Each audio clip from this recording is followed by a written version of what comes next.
Ya, kita tundukkan kepala, tetapi kita juga arahkan hati kita kepada Tuhan untuk kita mau berdoa buat kebenaran firman Tuhan.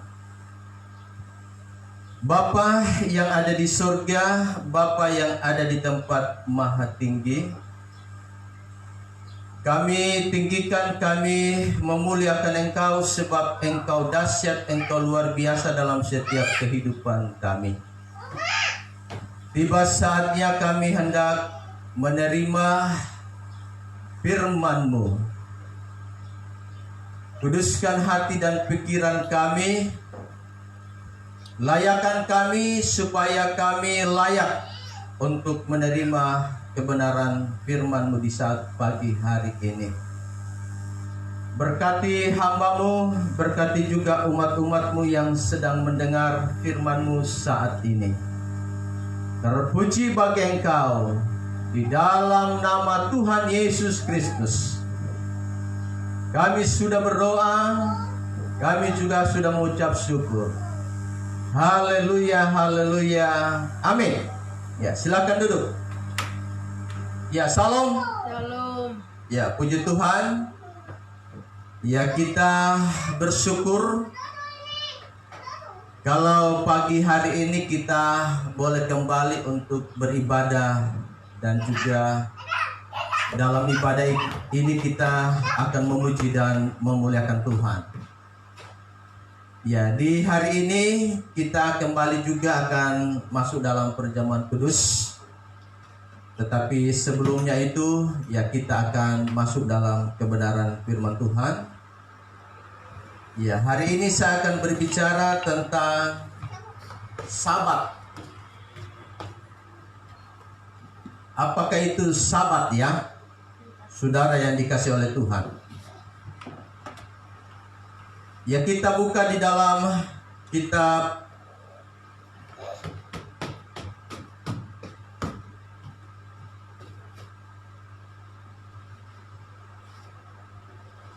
ya, mari kita buka di dalam kitab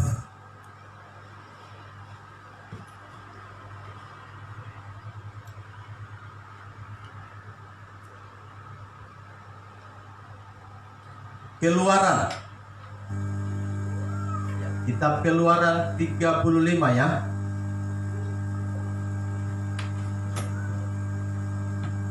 Ya, kitab Keluaran 35, ya.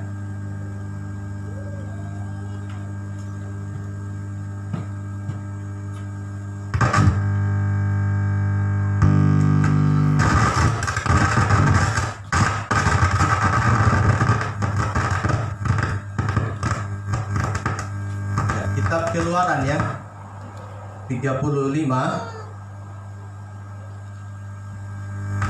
ayat yang pertama sampai dengan ayat yang kedua.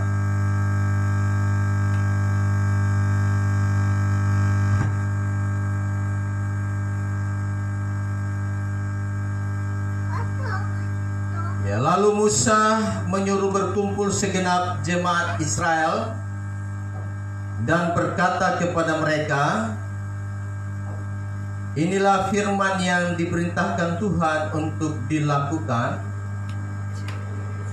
6 hari lamanya boleh dilakukan pekerjaan, tetapi pada hari yang ke-7 haruslah ada perhentian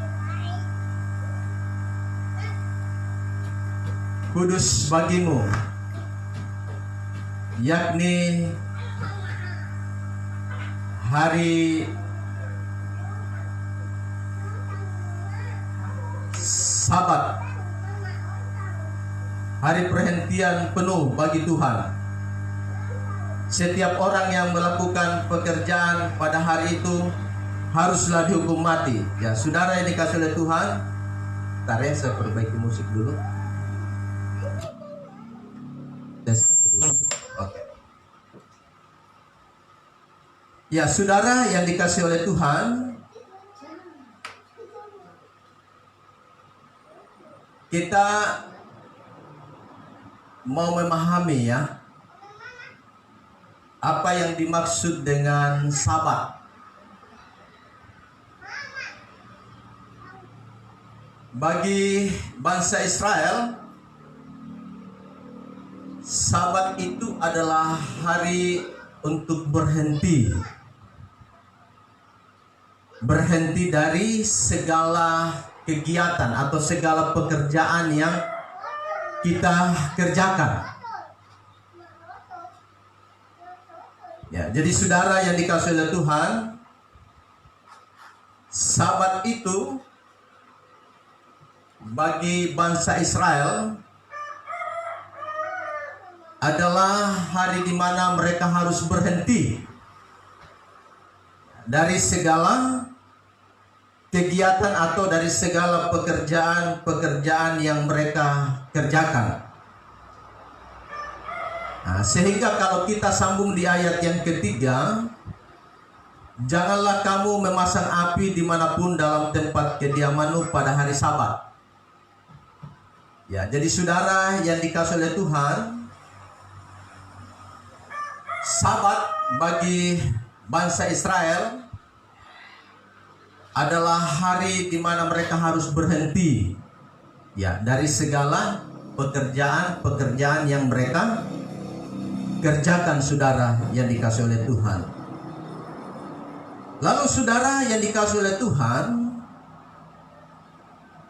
ternyata ketika kita membaca dan juga merenungkan kebenaran firman Tuhan ini, sambil kita mengamat-amati bahwa hari Sabat ini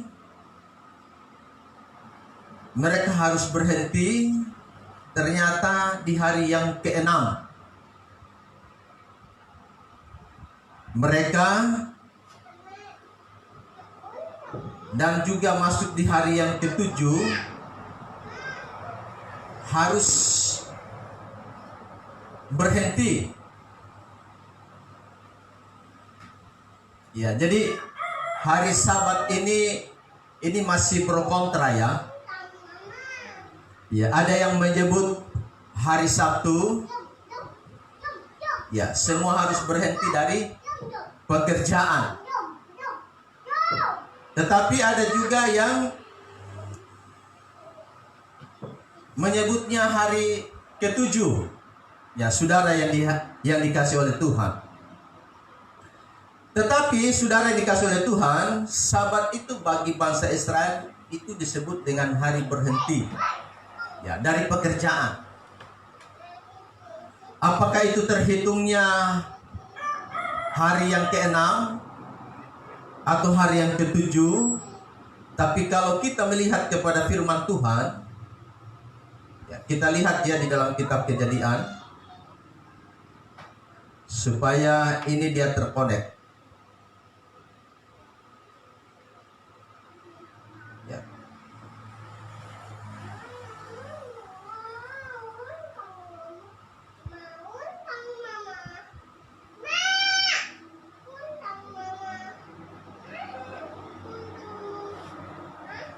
Ya, kita lihat di Kejadian pasal 2. Ya.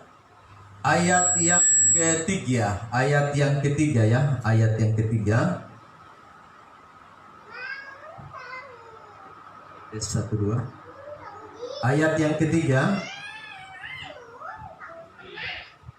Lalu Allah memberkati hari ke-7 itu dan menguduskannya, karena pada hari itulah ia berhenti dari segala pekerjaan penciptaan yang telah dibuatnya itu. Ya, jadi saudara yang dikasihi oleh Tuhan, kalau kita melihat di dalam kitab Kejadian, ternyata hari yang ke-7 semua yang dia kerjakan, yang dia lakukan, dan ketika semuanya itu dilihat itu baik, di hari yang ke-7 Allah berhenti. dari segala pekerjaannya atau dari segala penciptaan yang telah dibuatnya. Lalu dia menguduskan. Ya, jadi hari yang ketujuh itu berhenti. Tetapi hari yang ketujuh itu juga dikuduskan. Nah, itu saudara yang dikasih oleh Tuhan. Ya, berarti saudara yang dikasih oleh Tuhan, inilah yang dimaksudkan oleh Musa di dalam kitab Keluaran 35 ayat yang pertama, ayat yang kedua, bahwa hari Sabat itu adalah hari di mana berhenti, tetapi juga hari itu juga dikuduskan, disucikan. Ya, jadi saudara yang dikasih oleh Tuhan, hari yang ketujuh itu tidak boleh lagi melakukan pekerjaan. Tetapi hari yang ketujuh itu juga harus dikuduskan, disucikan. Jadi saudara yang dikasih oleh Tuhan, ini adalah hal yang jelas ya bagi kita tentang hari yang ketujuh. Ya, sehingga nanti kita akan bertanya kenapa ya hari yang ketujuh itu harus kita berhenti. Ya, dari segala pekerjaan kita lalu kita kuduskan. Ya, dalam bentuk kita beribadah kepada Tuhan. Ya, jadi ini tidak ada sesuatu yang dibuat-buat bahwa hari yang ketujuh itu harus berhenti, lalu hari yang ketujuh itu harus beribadah.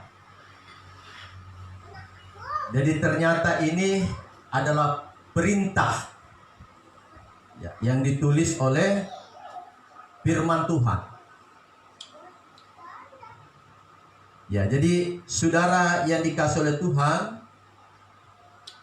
hari yang ketujuh adalah hari kita harus berhenti ya, dari segala kegiatan-kegiatan yang kita kerjakan. Ya, bagi bangsa Israel, jangankan dia berhenti dari pekerjaan, memasang api pun dalam tempat kediaman mereka itu tidak boleh. Itu bagi bangsa Israel. Jadi memang hari yang ketujuh ini adalah hari yang sangat kudus ya, hari yang sangat spesial, hari yang sangat penting. Nah, sehingga di dalam Keluaran 35 ayat yang kedua, 6 hari lamanya boleh dilakukan pekerjaan. 6 hari boleh kita bekerja.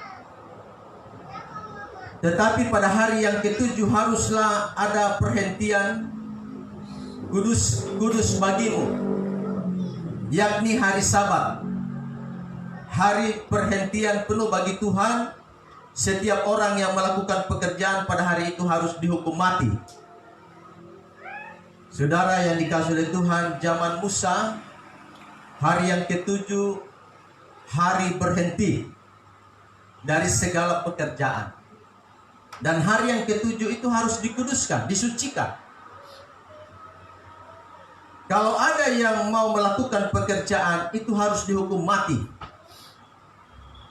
Jadi saudara yang dikasih oleh Tuhan, coba kita renungkan hal ini. Ya, ini firman Tuhan. Jadi bukan ini koran ya. Ini bukan berita dari pemerintah atau tulisan-tulisan yang dibuat begitu saja, tapi ini firman Tuhan. bahwa hari Sabat itu ternyata adalah hari yang ketujuh. Ya, sekalipun ada yang menganggapnya bahwa hari Sabat itu adalah hari Sabtu, tetapi firman Tuhan bilang hari Sabat itu adalah hari perhentian penuh bagi Tuhan dan hari yang ketujuh. Ya, jadi Sabat itu adalah hari yang ketujuh. Ya, dengar baik ya, saudara yang dikasihi oleh Tuhan. Ini firman Tuhan yang menegaskan bahwa Sabat itu adalah hari yang ketujuh. Ya, di mana berhenti. Ya, berhenti itu bukan berarti kita hanya berhenti begitu saja. Tetapi berhenti itu dikuduskan. Ya, disucikan. Ya, makanya kalau kita terus melihat ya, Keluaran 35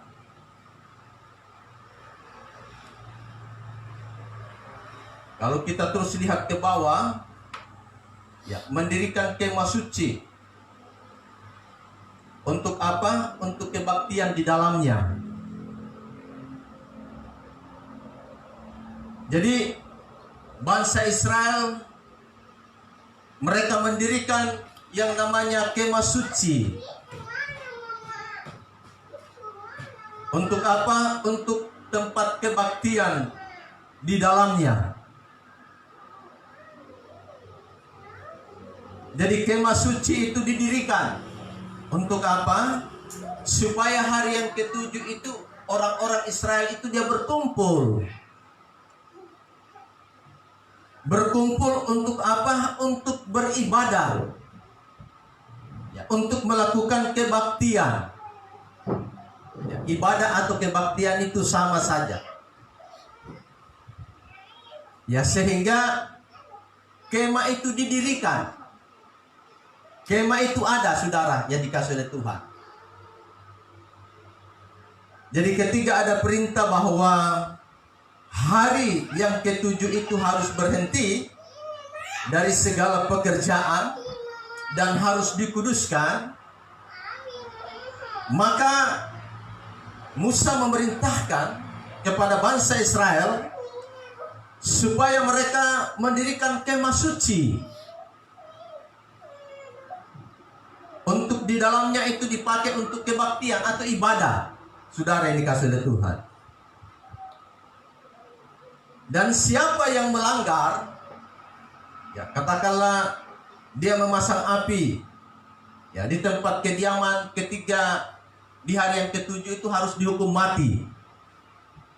Wah, ini memang tidak ada toleransi sedikit pun.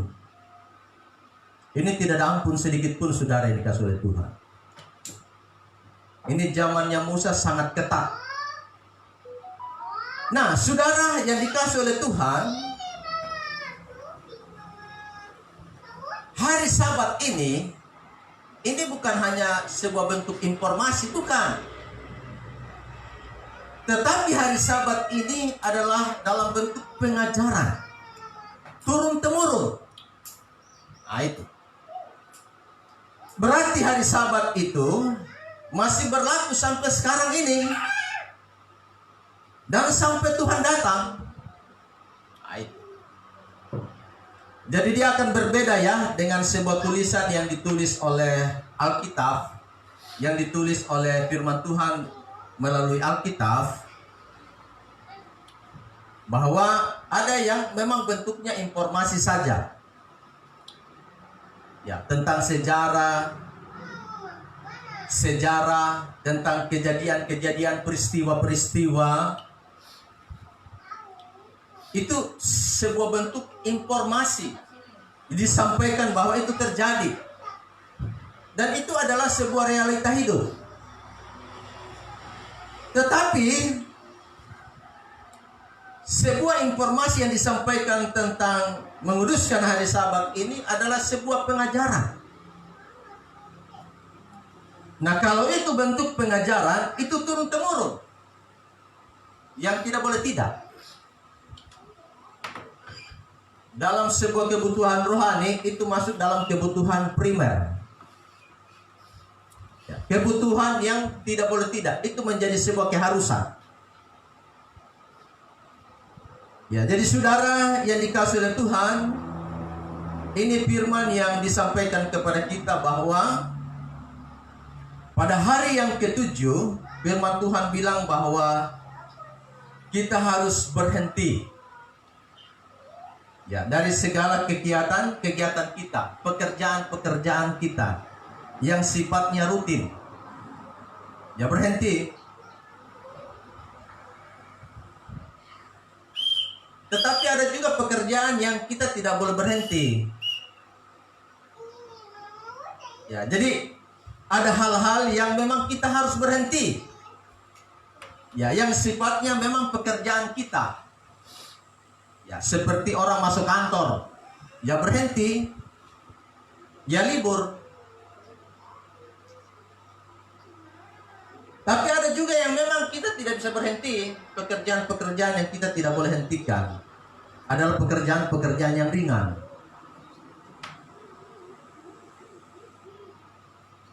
Ya, seperti ya ketika kita pelihara ternak. Ya, ini memang kita harus kerjakan, kita harus kasih makan. Ya, tapi kalau pekerjaan yang di kantor atau pekerjaan-pekerjaan yang lain, ya kita berhenti. Begitu ya. Jadi jangan salah memahami ya tentang sebuah pekerjaan yang dimaksud ini. Jadi bukan berarti semua berhenti, bukan. Pekerjaan yang sifatnya rutin. Seperti masuk kantor, ya kita berhenti. Nanti hari Senin lagi kan begitu ya. Atau mungkin pergi ke kebun, ya, berhenti ya. Karena sudah ambil hari Sabtu ya. Mungkin kalau yang kasih makan babi, ya hari Sabtu dia sudah ambil sayurnya ya, persediaan begitu ya. Karena hari Minggu kita harus berhenti. Nah, begitu. Ada yang memang tidak boleh berhenti, ya seperti ya kasih makan babi pagi, ya kita juga makan, itu juga pekerjaan, itu yang tidak boleh berhenti. Ya, jadi saudara yang dikasihi oleh Tuhan, ini kita harus bisa memilah-milah ya, mana waktu kita untuk kita dengan kita, mana waktu kita dengan Tuhan. Nah, ya karena ini perintah bahwa berhenti tetapi dikuduskan, disucikan. Jadi semua orang Israel pada hari yang ketujuh dia masuk di dalam kemah suci. Dan dia mengadakan kebaktian atau melaksanakan kebaktian di dalam kemah suci itu. Ya sama seperti sekarang ini ibadah dengan kebaktian itu sama aja. Beribadah, kebaktian sama saja. Kemah suci adalah gereja-gereja, organisasi gereja-gereja, itu sama. Ya, kemah suci, organisasi gereja-gereja, itu sama saja. Jadi saudara yang dikasihi oleh Tuhan, ini peringatan yang keras bahwa hari yang ketujuh itu harus dikuduskan. Ya, kita harus menguduskan dengan kita beribadah. Kita berkumpul bersama-sama dengan keluarga, dengan anak-anak kita beribadah kepada Tuhan. Ya, karena itu adalah sebuah perintah saudara yang dikasihi oleh Tuhan. Lalu saudara yang dikasihi oleh Tuhan, kenapa kita harus beribadah? Ya. Kenapa kita harus kuduskan? Ya, dalam bentuk ibadah di hari yang ketujuh itu. Yang pertama adalah kita harus mengucap syukur. Mengucap syukur dalam segala hal. Dari hari Senin sampai dengan hari Sabtu kita bekerja. Ya, kita diberkati oleh Tuhan dengan sehat, ya, dengan umur panjang, ya, dengan berkat-berkat yang lain yang tidak bisa disebutkan satu persatu. Ya, kita datang sama seperti bangsa Israel, mempersembahkan persembahan mereka. Persembahan mereka persembahkan bukan hanya karena yang sifatnya harta, tidak, tetapi tubuh, jiwa, dan roh. Ya, mereka persembahkan kepada Tuhan, mengucap syukur. Oh Tuhan Yesus, terima kasih. Engkau sudah menyertai, memimpin kami, ya, mulai dari hari Senin sampai dengan hari Sabtu. Ya, datang untuk bersyukur di kaki Tuhan. Nah, itu. Ya, bila ada berkat yang berlebih atau juga tidak yang membawa persembahan, ya, persembahan itu kepada Tuhan. Ya, supaya dipakai untuk apa? Untuk pelayanan, untuk pekerjaan Tuhan. Ya, jadi saudara yang dikasih oleh Tuhan, sekali lagi, hari yang ketujuh itu berhenti. Tetapi hari yang ketujuh itu juga harus dikuduskan, disucikan. Dalam bentuk kita beribadah.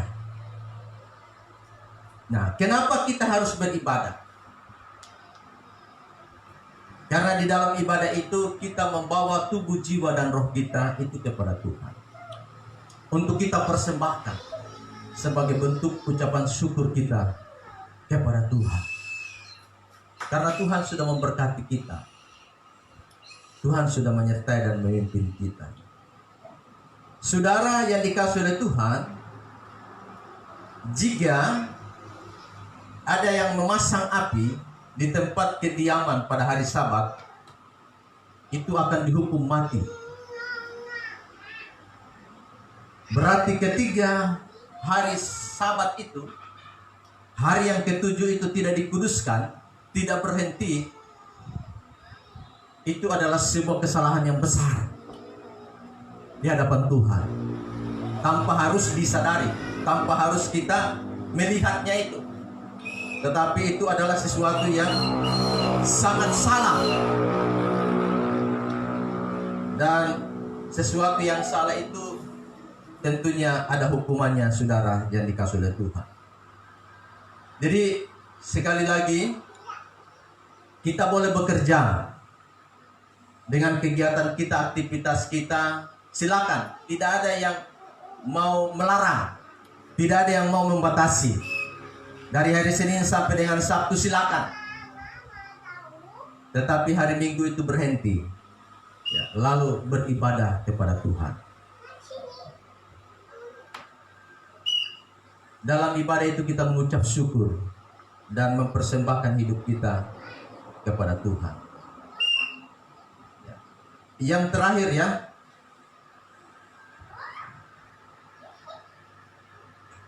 di dalam 1 Timotius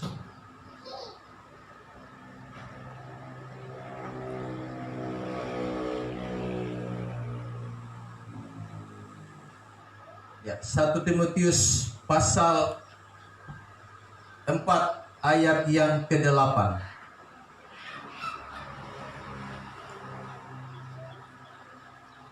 Latihan badani terbatas gunanya,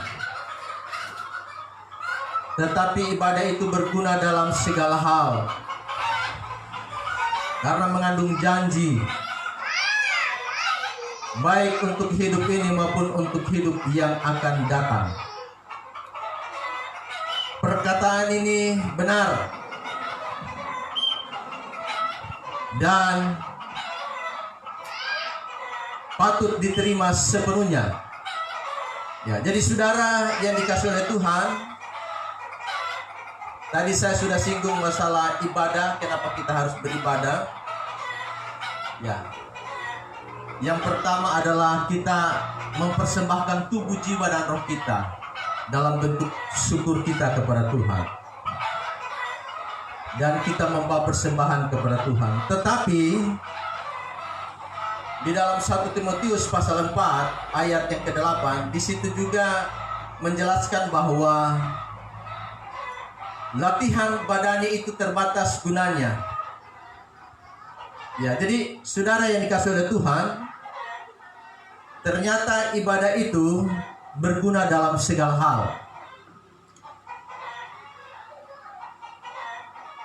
Ya, jadi ibadah itu bermanfaat. Ya, manfaatnya itu tidak pernah terbatas. Berguna dalam segala hal. Kenapa? Karena dia mengandung janji. Baik untuk hidup ini maupun juga hidup yang akan datang. Perkataan ini benar dan patut diterima sepenuhnya, saudara yang dikasihi oleh Tuhan.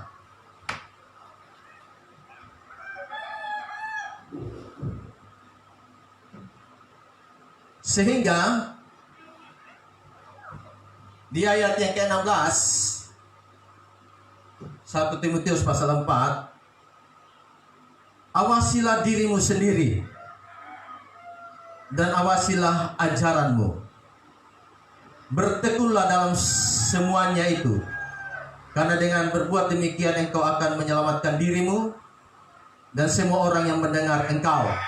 Ya, jadi saudara yang dikasihi oleh Tuhan, dengan ketika kita berhenti di hari yang ke-7, tetapi hari yang ke-7 itu juga kita harus menguduskannya dalam bentuk ibadah. Ya, kita mempersembahkan tubuh, jiwa, dan roh kita, membawa persembahan kita kepada Tuhan. Lalu kita juga melihat janji dalam sebuah ibadah itu adalah dalam segala hal, baik yang sekarang ini maupun juga yang akan datang. Jadi janji Tuhan itu akan nyata bagi saya dan saudara. Tetapi dalam menjalani hal semuanya itu, awasilah dirimu sendiri dan awasilah ajaranmu. Ya, jadi kita juga mengawasi diri kita, tetapi kita juga mengawasi sebuah ajaran yang diajarkan. Bertekun. Ya, bertekun itu artinya tetap setia dalam semuanya itu.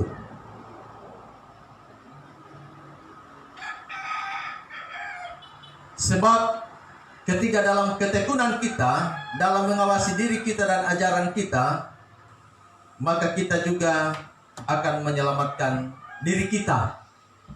Ya, jadi diri kita akan terus terjaga ketika kita terus bertekun kepada Tuhan.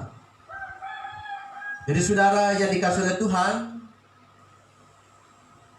ketika kita dalam beribadah lalu kita memuji-muji Tuhan, ya, pujian yang kita naikkan itu untuk Tuhan. Ya, jadi bukan berarti pujian itu karena pujian yang sudah lama atau pujian yang baru. Ya, pujian yang lama itu nanti dia akan berbeda dengan pujian yang baru. Semua pujian yang kita nyanyikan itu untuk memuliakan Tuhan, untuk menyenangkan Tuhan. Ya, jadi ketika kita memuji Tuhan, bentuk pujian itu seperti apapun, mau pujian lama atau yang sering kita nyanyikan, itu untuk Tuhan, untuk memuliakan Tuhan. Ya, jadi bukan untuk kita. Ya, saudara yang dikasihi oleh Tuhan. Ya, jadi dalam suasana kita beribadah untuk memuliakan Tuhan, untuk menyenangkan Tuhan. Ya, untuk mempersembahkan semuanya itu bagi Tuhan. Nah, itu. Jadi bukan berarti untuk kita, bukan. Ya, untuk kita itu nanti urusan Tuhan. Begitu. Ya, jadi terkadang ketika kita dalam beribadah, ya, kita tidak bisa membedakan bahwa kita beribadah itu kita untuk apa. Nah, itu. Beribadah itu untuk memuliakan Tuhan. untuk menyenangkan Tuhan. Ya. Urusan kita itu urusan Tuhan. Ya, karena yang kita lakukan, yang kita kerjakan dalam sebuah ibadah itu hanya untuk memuliakan Tuhan. Hanya untuk menyenangkan Tuhan. Dalam bentuk seperti apapun. Mau lagu lama, mau lagu baru, pujian-pujian seperti apa, itu hanya untuk Tuhan. Bagaimana dengan kita? Kita itu nanti urusan Tuhan. Begitu. Nah, sehingga di situ kita mendapatkan ibadah yang sejati. Jangan kita melihat dalam sebuah ibadah itu yang kita lihat gedung, ya kita lihat fasilitas, ya kita lihat orang banyak. Bukan itu, saudara, yang dikasih oleh Tuhan. Tujuan Tuhan itu bukan itu. Jangan kita salah memahami. Nah, sehingga ada begitu banyak orang yang sekarang itu tidak memaknai sebuah ibadah itu, tidak memahami tentang sebuah ibadah itu. Ya, saya ibadah supaya saya bagaimana? Saya senang, saya nyaman, saya diberkati. Tidak salah semua itu, saudara, yang dikasih oleh Tuhan. Tetapi ingat bahwa ibadah itu hanya satu. Tujuan kita adalah memuliakan Tuhan, meninggikan dan membesarkan Tuhan. Urusan Tuhan itu dengan kita itu dari Tuhan aja. Jadi dalam beribadah untuk kita mencari sebuah kenyamanan, mencari sebuah kebahagiaan, mencari sebuah yang enak dan lain sebagainya, itu daging, saudara, yang dikasih oleh Tuhan. Itu keinginan daging.